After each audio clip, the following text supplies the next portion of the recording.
ಜೈ ಹಿಂದ್ ಎಲ್ಲ ನನ್ನ CISF ಎಸ್ಪಿರೆಂಟ್ಸಿಗೆ ಸೆಂಟ್ರಲ್ ಇಂಡಸ್ಟ್ರಿಯಲ್ ಸೆಕ್ಯೂರಿಟಿ ಫೋರ್ಸ್ ಅಂತೇಳಿ ಕೇಸಿಂದ ಟ್ರೇಡ್ಸ್ಮನ್ ಹುದ್ದೆಗಳನ್ನ ಕಾಲ್ ಫಾರ್ಮನ್ನು ಮಾಡಿದರು.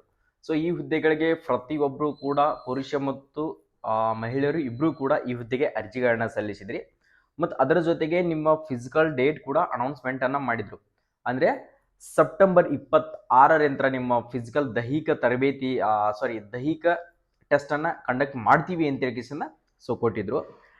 ಇವಾಗಲೇ ಡ್ರೈವರ್ ಹುದ್ದೆದು ಇವತ್ತಿಗೆ ಕಂಪ್ಲೀಟ್ ಆಗುತ್ತೆ. ಡ್ರೈವರ್ ಹುದ್ದೆಗೆ ಯಾರೆಲ್ಲ ಅರ್ಜಿಗಳನ್ನ ಸಲ್ಲಿಸಿದಿಲ್ಲ, ಸೊ ಡ್ರೈವರ್ ಫಿಸಿಕಲ್ ಕಂಪ್ಲೀಟ್ ಆಗ್ತಾ ಇತ್ತು. ಡ್ರೈವರ್ ಟೆಸ್ಟ್ನಲ್ಲಿ ಏನೆಲ್ಲ ಡಾಕ್ಯುಮೆಂಟ್ಸ್ಗಳನ್ನ ಕೇಳಿದ್ದಾರೆ, ಸೊ ಫಿಸಿಕಲ್ ಅಷ್ಟೇ ಇದೆಯಾ? ಸೊ ಈಗೂ ಕೂಡ ಟ್ರೇಡ್ಸ್ಮನ್ ಹುದ್ದೆಗರಿಗೆ ಯಾರು ಹೊಂಟಿದಿಲ್ಲ, ಸೊ ನಿಮ್ಮ ಅಡ್ಮಿಟ್ ಕಾರ್ಡ್ ಯಾವ ಥರ ಡೌನ್ಲೋಡ್ ಮಾಡ್ಕೊಳ್ಬೇಕು. ನಿನ್ನೆ ತಾನೇ ಈ ಅಡ್ಮಿಟ್ ಕಾರ್ಡ್ ಲಿಂಕ್ ಕೂಡ ಜನರೇಟ್ ಅನ್ನ ಮಾಡಿದಾರೆ, ಬಟ್ ಅಡ್ಮಿಟ್ ಕಾರ್ಡ್ ಡೌನ್ಲೋಡ್ ಆಗ್ತಾ ಇಲ್ಲ. ಸೊ ಯಾವ ಥರ ಡೌನ್ಲೋಡ್ ಅನ್ನ ಮಾಡ್ಕೊಳ್ಬೇಕು, ನಿಮ್ಮ ಅಡ್ಮಿಟ್ ಕಾರ್ಡನ್ನು ಯಾವ ಥರ ಚೆಕ್ ಮಾಡ್ಕೊಳ್ಬೇಕು, ಆ ರಿಜಿಸ್ಟ್ರೇಷನ್ ನಂಬರ್ ಏನು ಹಾಕಬೇಕು, ಪಾಸ್ವರ್ಡ್ ಏನು ಹಾಕಬೇಕು ಅನ್ನೋದನ್ನ ಸಂಪೂರ್ಣವಾಗಿರ್ತಕ್ಕಂಥ ಮಾಹಿತಿಯನ್ನ ಸೊ ಈ ವಿಡಿಯೋದಲ್ಲಿ ಕೊಡ್ತಾ ಹೋಗ್ತೀನಿ, ಕರೆಕ್ಟಾಗಿ ತಿಳಿದುಕೊಳ್ಳಿ. ನೀವೇನಾದರೂ ಮೊದಲ ಬಾರಿಗೆ ನಮ್ಮ ಯೂಟ್ಯೂಬ್ ಚಾನಲ್ ಅನ್ನು ನೋಡ್ತಾ ಇದ್ರೆ, ಸೊ ಇದೇ ಫಸ್ಟ್ ಟೈಮ್ ವಿಸಿಟ್ ಕೊಟ್ಟಿದ್ರೆ, ಸೊ ನಮ್ಮ ಯೂಟ್ಯೂಬ್ ಚಾನಲ್ಗೆ ಒಂದು ಲೈಕ್ ಮಾಡಿ, ಕೆಳಗಡೆ ಕಾತಿರ್ತಕ್ಕಂಥ ಸಬ್ಸ್ಕ್ರೈಬ್ ಬಟನ್ನ ಇವಾಗಲೇ ಸಬ್ಸ್ಕ್ರೈಬ್ ಅನ್ನ ಮಾಡ್ಕೊಳ್ಳಿ. ಇಲ್ಲಿ ನೋಡ್ಕೊಳ್ಳಿ, ನಾನೊಂದು ನಿಮ್ಗೆ ಲಿಂಕ್ ಕೊಡ್ತೀನಿ, ಸೊ ಆ ಥರ ಹೋಗಿ ನೀವು ಡೌನ್ಲೋಡ್ ಅನ್ನ ಮಾಡ್ಕೊಳ್ಬೇಕು.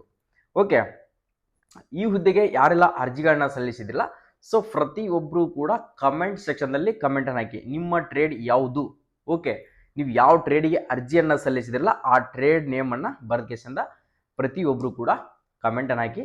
ಸೊ ಎಷ್ಟು ಜನ ಈ ಟ್ರೇಡಿಗೆ ಅರ್ಜಿಗಳನ್ನ ಸಲ್ಲಿಸಿದಾರ, ಸೊ ಎಷ್ಟು ಕಾಂಪಿಟೇಷನ್ ಇದೆ ಅಂತ ಹೇಳಿಕೆಸಿಂದ ಗೊತ್ತಾಗುತ್ತೆ. ಇದು ಫಿಸಿಕಲ್ ಏನಿರ್ತದ, ಸೊ ಇದ್ರ ಬಗ್ಗೆ ಡೀಟೇಲ್ ಆಗಿರ್ತಕ್ಕಂಥ ಮಾಹಿತಿ ನಾನು ಅಡ್ವಾನ್ಸ್ ಆಗಿ ಕೊಟ್ಟಿದ್ದೀನಿ ನಿಮ್ಗೆ ಹಿಂದಿನ ವಿಡಿಯೋದಲ್ಲಿ. ಈಗ ಜಸ್ಟ್ ನಿಮ್ಗೆ ಅಡ್ಮಿಟ್ ಕಾರ್ಡನ್ನು ಯಾವ ಥರ ಡೌನ್ಲೋಡ್ ಮಾಡ್ಕೊಳ್ಬೇಕು, ಡಾಕ್ಯುಮೆಂಟ್ಸ್ಗಳು ಏನು ಬೇಕಾಗ್ತಾವ ಅನ್ನೋದನ್ನು ಮಾತ್ರ ನಿಮ್ಗೆ ಮಾಹಿತಿಯನ್ನು ಕೊಡ್ತೀನಿ. ಡಾಕ್ಯುಮೆಂಟ್ಸ್ಗಳು ಏನು ಬೇಕಾಗ್ತಾವ ಅಂತಂದರೆ, ನಿಮ್ಮ SSLC ಒರಿಜಿನಲ್ ಮಾರ್ಕ್ಸ್ ಕಾರ್ಡನ್ನು ತೊಗೊಂಡೋಗಿ, ಅದರ ಜೊತೆಗೆ ನಿಮ್ಮ ಅಡ್ಮಿಟ್ ಕಾರ್ಡು, ಅದರ ಜೊತೆಗೆ ನಿಮ್ಮದು ಆಧಾರ್ ಕಾರ್ಡು, ಏನಿಲ್ಲ ಅಂತಂದ್ರು 6 10 ಪಾಸ್ಪೋರ್ಟ್ ಸೈಜ್ ರೀಸೆಂಟ್ ಆಗಿರ್ತಕ್ಕಂಥ ಫೋಟೋಸ್ಗಳು, ಇಷ್ಟು ಡಾಕ್ಯುಮೆಂಟ್ಸ್ಗಳು ಇದ್ದುವಪ್ಪ ಅಂತಂದರೆ ಸೊ ನೀವು ಟ್ರೇಡ್ಸ್ಮನ್ ಹುದ್ದೆಗೆ ಅಡ್ಮಿಟ್ ಕಾರ್ಡ್ ಹೋಗಿ ಅಟೆಂಡ್ ಆಗಬಹುದು. ಓಕೆ, ಫಿಸಿಕಲಿ ಕೂಡ ಅಟೆಂಡ್ ಆಗ್ಬೋದು. ಇಲ್ಲಿ ಬಂದ್ಬಿಟ್ಟು 1600 ಮೀಟರ್ ರನ್ನಿಂಗ್ ಇರುತ್ತೆ. ಎಷ್ಟು?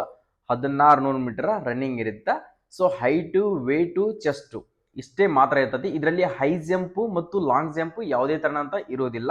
ಸೊ ಇದು ಬಂದ್ಬಿಟ್ಟು CISF ಟ್ರೇಡ್ಸ್ಮನ್ಗೆ ಮಾತ್ರ. ಡ್ರೈವರ್ಗೆ ಏನಿತ್ತಲ್ಲ ಹೈಟು, ವೇಟು, ಚೆಸ್ಟು, ಅದರ ಜೊತೆಗೆ running, high jump, long jump ಕೂಡ ಅದರಲ್ಲಿ ಇತ್ತು. ಇದು ಮಾತ್ರ ಹೈಟು, ರನ್ನಿಂಗು, ವೇಟು, ಚೆಸ್ಟು ಇಷ್ಟು ಮಾತ್ರ CISF ಟ್ರೇಡ್ಸ್ಮನ್ಗೆ ಇರ್ತದೆ.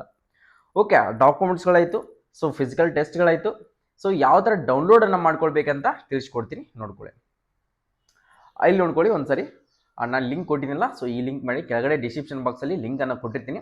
ಸೊ ಆ ಲಿಂಕ್ ಮೇಲೆ ಕ್ಲಿಕ್ ಮಾಡ್ಕೊಳ್ಳಿ. ಕ್ಲಿಕ್ ಮಾಡ್ಕೊಂಡಾದ್ಮೇಲೆ ಸೊ ಡೈರೆಕ್ಟಾಗಿ ಅಡ್ಮಿಟ್ ಕಾರ್ಡ್ ಲಿಂಕ್ ಓಪನ್ನಿಗೆ ಹೋಗುತ್ತೆ. ಆ ಓಪನ್ನಿಗೆ ಹೋದ ತಕ್ಷಣ ಅಲ್ಲಿ ಏನು ಹಾಕಬೇಕು, ಇಲ್ಲಿ ಮೇಲ್ಗಡೆ ಕಾಣುತ್ತೆ ನೋಡ್ಕೊಡ್ರಿ, ರಿಜಿಸ್ಟ್ರೇಷನ್ ID ಅಂತ ಕೇಳಿಸಿಂದ ರಿಜಿಸ್ಟ್ರೇಷನ್ ID ಅಂತ ಇರುತ್ತೆ, ಐತಲ್ಲ ರಿಜಿಸ್ಟ್ರೇಷನ್ ID ಅಂತಿದ್ದಲ್ಲಿ, ಸೊ ಇಲ್ಲಿ ನೀವು ರಿಜಿಸ್ಟ್ರೇಷನ್ ID ಅಂತ ಅಂದ್ಕೊಂಡಲ್ಲಿ ಅಲ್ಲಿ ನೀವು CISF 2505 2635 ಅಂತ ಕೇಳಿಸಿಂದ ಈ ಥರದ ನಿಮ್ದು ರಿಜಿಸ್ಟ್ರೇಷನ್ ID ಇರ್ತೈತಿ. ಆ ರಿಜಿಸ್ಟ್ರೇಷನ್ ID ಆದಮೇಲೆ ಕೆಳಗಡೆ ನಿಮ್ಮದು ಪಾಸ್ವರ್ಡ್ ಅಂತ ಕೇಳುತ್ತೆ. ಪಾಸ್ವರ್ಡ್ ಏನು ಹಾಕ್ಬೇಕು ಸರ್, ಪಾಸ್ವರ್ಡೇ ಗೊತ್ತಾಗ್ತಾ ಇಲ್ಲ ಅಂತ ಕೇಳಿಸಿಂದ ಕೇಳ್ತಾ ಇದ್ದಿಲ್ಲ. ಸೊ ಎಷ್ಟೋ ಜನಕ್ಕೆ ಪಾಸ್ವರ್ಡ್ ಗೊತ್ತಾಗ್ತಾಯಿಲ್ಲ. ನಿಮ್ಮ ಅಪ್ಲಿಕೇಶನ್ ಏನು ಆಗಿರ್ತಿಲ್ಲ, ಸೊ ನಿಮ್ಮದಲ್ಲಿ ಪಾಸ್ವರ್ಡ್ ಕೂಡ ಇರ್ತೈತಿ. ಅಕಸ್ಮಾತ್ ನೀವು ಅಪ್ಲಿಕೇಶನ್ ಹಾಕಿರ್ತಕ್ಕಂಥದ್ದು ಫಾರ್ಮ್ ಏನಿರ್ತಲ್ಲ, ಆ ಫಾರ್ಮಿನ ಹಿಂದ್ಗಡೆ ಕೂಡ ನಿಮಗೊಂದು ಪಾಸ್ವರ್ಡನ್ನು ಸೈಬರ್ ಸೆಂಟರ್ದವರು ಬರೆದು ಕೊಟ್ಟಿರ್ತಾರೆ. ಓಕೆ, ಇವತ್ತು ನಿಮ್ದು ಯಾವುದೋ ಒಂದು ಪ್ರದೀಪ್ ಅಂತ ನಿಮ್ಮ ನೇಮ್ ಅಂತ ತಿಳ್ಕೊಡ್ರಿ. ನಿಮ್ಮದು ಫಸ್ಟ್ಗೆ 3 ಕ್ಯಾಪಿಟಲ್ ನೇಮ್ ಇರ್ತದೆ. ಅದೇ ಥರನಾಗಿ ನಿಮ್ಮ ಡೇಟ್ ಆಫ್ ಬರ್ತ್ ಇಯರ್ ಇರ್ತೈತಿ, ಆನಂತರ ಮಂತು, ಆನಂತರ ಡೇಟು, ಈ ಥರನ ಹಾಕಿಸಿಂದ ಕೆಳಗಡೆ ಕಾಣ್ತಿದೆಯಲ್ಲ ಕ್ಯಾಪ್ಚಾ ಅಂತ ಕಾಣ್ತಿದೆ. ಈ ಕ್ಯಾಪ್ಚಾದಲ್ಲಿ ನೀವು ಕೆಳಗಡೆ ಕಾಣ್ತಿರ್ತಕ್ಕಂಥದ್ದು ಏನು ಕ್ಯಾಪ್ಚಾ ಕಾಣ್ತಿದೆಯಲ್ಲ, ಸೊ ಈ ಕ್ಯಾಪ್ಚಾನ ಹಾಕಿಸಿಂದ ಸಬ್ಮಿಟ್ ಅಂತ ಕೊಟ್ಟರೆ, ಸರ್ ಈ ಥರ ನಾವು ನಿನ್ನೆ ಇಂತ್ರ ಚೆಕ್ ಮಾಡ್ತಾ ಇದೀವಿ ಸರ್, ನೈಟ್ ಇಂತ್ರ ಚೆಕ್ ಮಾಡ್ತಾ ಇದೀವಿ, ಬಟ್ ಓಪನ್ ಆಗ್ತಾ ಇಲ್ಲ ಅಂತ ಇರ್ತಕ್ಕಂಥವ್ರಿಗೆ ಸೊ ನೋಡ್ಕೋಬಹುದು. ನೀವು ಓಪನ್ ಆಗಲಿಲ್ಲಪ್ಪ ಅಂತಂದ್ರೆ, ಯಾಕಂದ್ರೆ ನಿನ್ನೆ ಮಾತ್ರ ಲಿಂಕ್ ಜನರೇಟ್ ಮಾಡಿದ್ದಾರೆ, ಇನ್ನೂ ಕೂಡ ಯಾರ್ದು ಕೂಡ ಅಡ್ಮಿಟ್ ಕಾರ್ಡ್ ಒಬ್ಬರದು ಕೂಡ ಓಪನ್ ಆಗಿಲ್ಲ. ಇಲ್ಲಿ ಲೆಫ್ಟ್ ಸೈಡ್ಗೆ ನೋಡ್ಕೋಬಹುದು, ಏನಪ್ಪ ಅಂದ್ರೆ ಇಂಗ್ಲೀಷ್ ಅಡ್ಮಿಟ್ ಕಾರ್ಡ್ ಇಂಗ್ಲೀಷ್ ಅಂತ ಇದೆ, ಈಚೆ ಕಡೆ right side admit card Hindi ಅಂತ ಇದೆ. ಅದರ ಜೊತೆಗೆ ಒಂದು ವಾಟರ್ ಮಾರ್ಕ್ ಟೈಪ್ ಲಾಗ್ಔಟ್ ಅಂತ ಬರ್ತಾ ಇದೆ. ಲಾಗ್ಔಟ್ ಅಂತ ನೀವೇನಾದರೂ ಇಂಗ್ಲೀಷ್ ಅಥವಾ ಹಿಂದಿ ಯಾವುದಾದ್ರೂ ಒಂದು ಕ್ಲಿಕ್ ಮಾಡಿದ್ರಪ್ಪ ಅಂದರೆ ಡೈರೆಕ್ಟಾಗಿ ನೀವು ಸೆಷನ್ ಏನಪ್ಪ ಅಂದರೆ ಸೆಷನ್ ಕ್ಲೋಸ್ ಅಂತ ಹೇಳಿಕೆಸಿಂದ ವಾಪಸ್ ಬ್ಯಾಕ್ ಹೋಗುತ್ತಾ. ಓಕೆ, ಲಾಗೌಟ್ ಆಗುತ್ತಾ. ಆದ ಕಾರಣಕ್ಕೋಸ್ಕರ ಇನ್ನೂ ಯಾರ್ದು ಕೂಡ ಅಡ್ಮಿಟ್ ಕಾರ್ಡ್ ಓಪನ್ ಆಗ್ತಾ ಇಲ್ಲ. ಸೊ ಇವತ್ತು ಓಪನ್ ಆಗುವಂಥ ಸಾಧ್ಯತೆ ಇದೆ, ಕರೆಕ್ಟಾಗಿ ಚೆಕ್ ಮಾಡ್ಕೊಳ್ತಾ ಇರಿ. ಸೊ ಅದೇನಾದರೂ ಅಡ್ಮಿಟ್ ಕಾರ್ಡ್ ಬಂತು, ಸೊ ಅಡ್ಮಿಟ್ ಕಾರ್ಡ್ ಓಪನ್ ಆಯಿತು ಅಪ್ಪ ಅಂತಂದರೆ ಸೊ ನಾನು ಅದ್ರ ಬಗ್ಗೆ ಇನ್ನೊಂದು ಕೂಡ ವಿಡಿಯೋನ ಮಾಡಿ ಹಾಕ್ತೀನಿ. ಸೊ ಇಷ್ಟು ಮಾತ್ರ ಲಿಂಕನ್ನು ಬಿಟ್ಟಿದ್ದಾರೆ. ಸಾಕಷ್ಟು ವಿದ್ಯಾರ್ಥಿಗಳು ನಿನ್ನೆ ನೈಟಿಂದ ವೇಟ್ ಮಾಡ್ತಾ ಇದ್ರಿ, ಸರ್ ಅಡ್ಮಿಟ್ ಕಾರ್ಡ್ ಓಪನ್ ಆಗ್ತಾ ಇಲ್ಲ ಸರ್, ಅದ್ರ ಬಗ್ಗೆ ಏನಾದರೂ ಒಂದು ಮಾಹಿತಿಯನ್ನು ಕೊಡಿ, ಅದ್ರ ಬಗ್ಗೆ ಒಂದು ವಿಡಿಯೋನ ಮಾಡಿ ಅಂತ ಹೇಳಿ. ಸೊ ನಿಮಗೋಸ್ಕರ ಈ ಮಾಹಿತಿಯನ್ನು ಕೊಟ್ಟಿದ್ದೀನಿ. ತಪ್ಪದೇನೆ ಈ ವಿಡಿಯೋನ ಪ್ರತಿಯೊಬ್ಬರಿಗೆ, ನಿಮ್ಮ ಸ್ನೇಹಿತನಿಗೆ, CISF tradesman boys and girls ಯಾರೆಲ್ಲ ಅರ್ಜಿಗಳನ್ನ ಸಲ್ಲಿಸಿದ್ರಲ್ಲ ಸೊ ಪ್ರತಿಯೊಬ್ಬರಿಗೆ ಕೂಡ ತಲುಪುವ ಹಾಗೆ ಈ ವಿಡಿಯೋನ ಶೇರನ್ನು ಮಾಡಿಕೊಡ್ರಿ. WhatsApp group, Telegram, Instagram ID ಪ್ರತಿಯೊಂದರಲ್ಲಿ ಕೂಡ ವಿಡಿಯೋನ ಶೇರ್ ಮಾಡಿಕೊಡ್ರಿ. ನೀವೇನಾದರೂ CISF ಟ್ರೇಡ್ಸ್ಮನ್ ಈಗ ಬಂದ್ಬಿಟ್ಟು ಇದರಲ್ಲಿ ಜಸ್ಟ್ ಫಿಸಿಕಲ್ ಮಾತ್ರ ಇರ್ತೈತಿ, ಯಾವುದೇ ಥರ ಅಂತ ಟ್ರೇಡ್ ಟೆಸ್ಟ್ ಇರೋದಿಲ್ಲ, ಡಾಕ್ಯುಮೆಂಟ್ ವೆರಿಫಿಕೇಶನ್ ಇರೋದಿಲ್ಲ. ಜಸ್ಟ್ ಬಂದ್ಬಿಟ್ಟು ನಿಮಗೆ ಏನಿರ್ತಪ್ಪ ಅಂದರೆ ಟ್ರೇಡ್ ಟೆಸ್ಟ್ ಇರೋದಿಲ್ಲ, ಜಸ್ಟ್ ಫಿಸಿಕಲ್ ಮಾತ್ರ ಇರ್ತೈತಿ. PET ಮತ್ತು PST ಫಿಸಿಕಲ್ ಎಫಿಷಿಯನ್ಸಿ ಟೆಸ್ಟ್ ಮತ್ತು ಫಿಸಿಕಲ್ ಸ್ಟ್ಯಾಂಡರ್ಡ್ ಟೆಸ್ಟ್ ಅಂತ ಹೇಳಿ ಇವೆರಡು ಟೆಸ್ಟನ್ನು ಮಾತ್ರ ಕಂಡಕ್ಟ್ ಮಾಡ್ತಾರೆ. ಸೊ ಅದಕ್ಕೋಸ್ಕರ ಈ ತಯಾರಿಯನ್ನು ಮಾಡಿಕೊಡ್ರಿ. ಸೊ ನೀವೇನು ಅನ್ಕೊಳ್ತಾ ಇದ್ದೀರಿ, ಟೆಂಟೇಟಿವ್ ಐತೆ ಅಂತ ಹೇಳಿ ಫಿಸಿಕಲ್ ಡೇಟ್ ಮುಂದೆ ಹೋಗ್ತದೆ ಅಂತ ಹೇಳಿ ಅನ್ಕೊಂಡ್ರಿ. ಮುಂದೆ ಹೋಗೋದಿಲ್ಲ, 26ನೇ ತಾರೀಕಿಗೆ ಫಿಸಿಕಲನ್ನು ಕಂಡಕ್ಟ್ ಮಾಡ್ತಾ ಇದ್ರ. ಓಕೆ, ಯಾರ್ದೆಲ್ಲ ಅಡ್ಮಿಟ್ ಕಾರ್ಡ್ ಬಂದ ಮೇಲೆ ಯಾವ ಡೇಟ್ಗೆ ಬಂದಿದೆ ಅಂತ ಹೇಳಿ ಅದನ್ನು ಕೂಡ ಕಮೆಂಟನ್ನು ಹಾಕಿ. ಸೊ ನಿಮ್ಮ ಫ್ರೆಂಡ್ ಸರ್ಕಲಲ್ಲಿ ಸೊ ಇಷ್ಟು ಜನ ಇವತ್ತು ಡೇಟ್ ಇದೆ ನಮ್ಮ ಕರ್ನಾಟಕದವ್ರದ್ದು ಅಂತ ಹೇಳಿ ನಿಮಗೂ ಕೂಡ ಗೊತ್ತಾಗುತ್ತೆ. ಯಾಕಂದರೆ ಎಲ್ಲಿ ಫಿಸಿಕಲ್ ನಡೀತದೆ ಅಂತ ಹೇಳಿ ಇನ್ನೂ ಕೂಡ ಅಡ್ಮಿಟ್ ಕಾರ್ಡ್ ಓಪನ್ ಆಗಿಲ್ಲ. ಓಪನ್ ಆದಮೇಲೆ ನಾನು ನಿಮ್ಗೆ ಅದ್ರದ್ದು ಆದಷ್ಟು ಮಾಹಿತಿನ ತಿಳಿಸ್ಕೊಡ್ತೀನಿ. ನೀವೇನಾದರೂ ಫಿಸಿಕಲ್ ಕ್ವಾಲಿಫೈ ಆದಮೇಲೆ, ಫಿಸಿಕಲ್ ಪಾಸ್ ಆದಮೇಲೆ ಎಕ್ಸಾಮಿಗೆ ತರಬೇತಿಯನ್ನು ತಗೊಳ್ಬೇಕು, ಎಕ್ಸಾಮ್ ಪಾಸ್ ಆಗಬೇಕು. ಈ ಸರಿ ಫೈನಲ್ ಕಟಪ್ನಲ್ಲಿ ಇದೊಂದು ಬೆಸ್ಟ್ ಅಪಾರ್ಚುನಿಟಿ ಇದೆ.